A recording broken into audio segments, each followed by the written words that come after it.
For the last 60 years, one renowned Islamicist scholar has been responsible for shutting down critical analyses of the Quran by Westerners.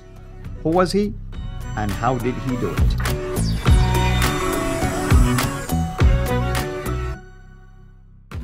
Dr. J, you and I know that there is always this fear that we addressed last time, and there's also this tendency to deviate away from doing any critical or serious critical academic work when it comes to the Quran or Islam.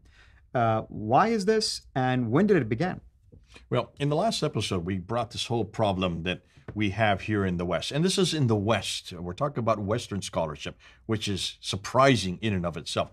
Why have Western scholars censored themselves from doing a historical study of this book when they have done it with every other book, especially the Bible? In fact, the Bible has gone through enormous amount of critical analysis on every level with every type of criticism. So why has that not been done to the Quran? And we said in the last episode, it's all due to one man. It comes down to one man. I mean, surprisingly, you think, how could one man have this much control? Well, there's a lot of reasons for that. But who is this one man? We're going to talk about him now. And I think it's important that we do unpack him. I referred to him in my doctoral research. Shoemaker really highlights him, and that's why this book is so important, because finally we have a scholar who's admitting what no one else wanted to admit, who's actually saying we have a real problem in our own academic entourage of academics. We have a real problem because we cannot do what others can do. And it comes down to really this man from the last century in 1959 is when it all happened. And his name is Wilfred Cantrell Smith. And I doubt a whole lot of people know about that, by the way. Well, if you're an academic, you know who he is. He was head of McGill University in Montreal. Moved then very respected and prestigious university. Absolutely. And then he went to Harvard, even more respected, went to the Harvard Divinity School, considered to be one of the top in the world, and maybe even the top, depending on who you're talking to, in Boston. He was there from 1916 to 2000. He was born in 1916 and lived till 2000. But he is the one that created this problem. And let me just quote him. In his book in 1959, he wrote this on page 59 about critical work. No, not critical work, about how every scholar should deal with Islamic material. Right. He says this: for any statement about a given religious tradition to be valid. Now notice he starts by making it very broad. Any religious tradition to be valid, it must be recognized as such and accepted by members of that religious community. In other words, Muslims.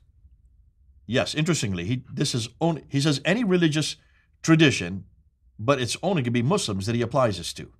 Continue.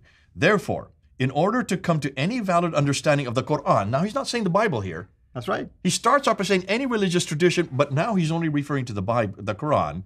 One must approach the text as a believing Muslim would and seek to understand it on this basis. All right, now, do you see a problem with that statement? Yeah, so he's basically given a cover to why he wants to say this about the Quran. He starts with this big umbrella, making it sound like he is open-minded about everything, when it comes to that.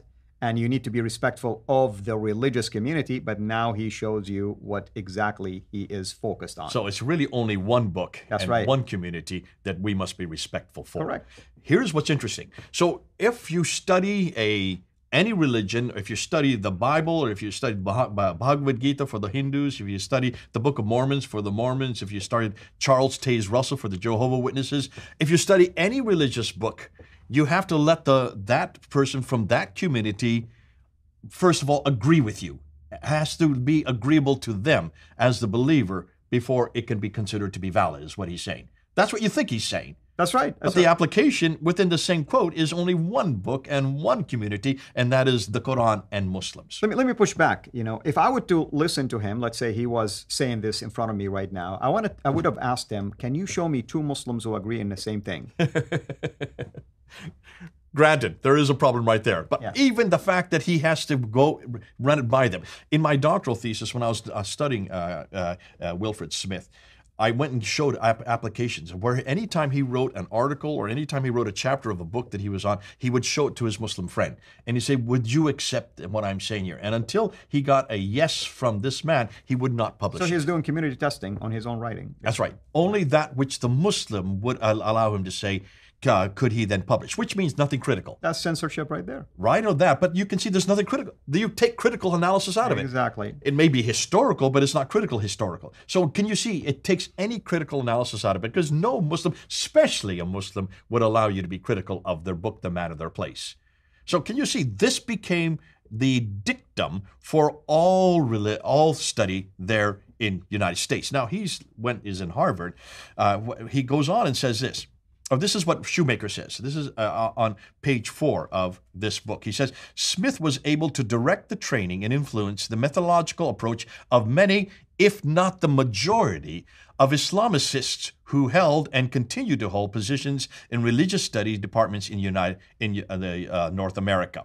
Now, an Islamicist is not an Islamist. Before people get confused. An Islamist is somebody from within Islam who is an expert on Islam. An Islamicist is somebody from outside Islam who's an expert on Islam. So we are both Islamicists.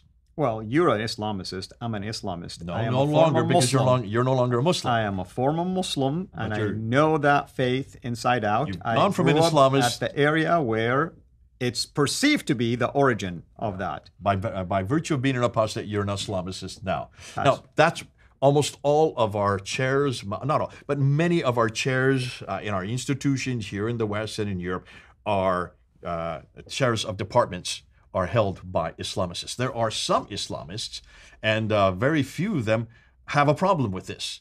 The Islamicists should have a problem with what Cantwell Smith is saying here. But they don't. We don't hear publicly, at least. And this is why Shoemaker is having a problem. He's saying this is the dictum that has been used, that has been applied since 1959. Let's just say 1960. So for the last 60 years, this is what has been applied in all of our institutions in North America.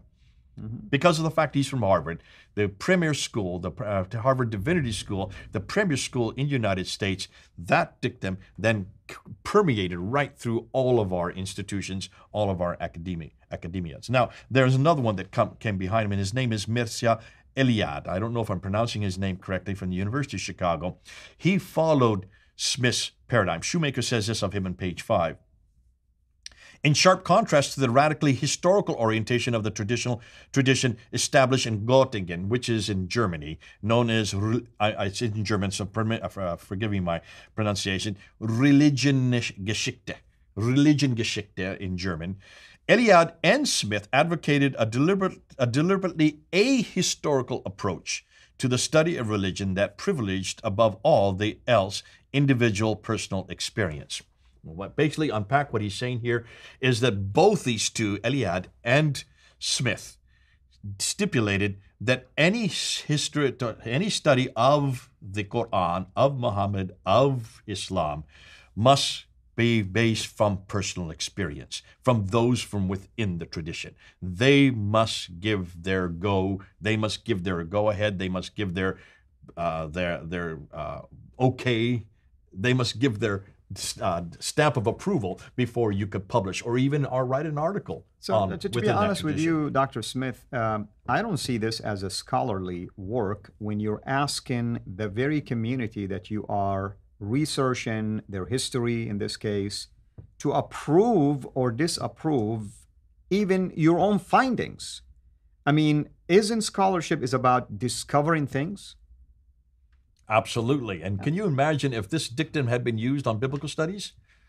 Can you imagine if this dictum was applied to Wellhausen or the school? It would have been vilified, you know. They would have been laughed out of court. Nobody would have allowed Christians to condemn. That means anybody that's doing the documentary hypothesis or source criticism on who wrote the book of the first 5 books of the Old Testament, any reference to whether Isaiah has 2 different authors, all this would have been thrown out of court because and they would have had to gone to every seminary and found evangelical Christians who would have accepted that historical perspective. Yeah. This would never have been applied. So how can Smith so suddenly turn it on its head and nobody criticize him for that. How is it since 1959 nobody in academia has bothered to criticize him until Shoemaker did so? And this is why it's important that Shoemaker is saying this. That's why he starts his book with this. That's why this chapter has to come first, to show where it all got wrong. And it happened with one man. Absolutely. And this is why I've always been skeptical of certain PhD dissertations, because I'm reading through some of them, that you would look at it and you read it and you say, I don't see anything new in here. I mean, it's known knowledge. So what's the new discovery?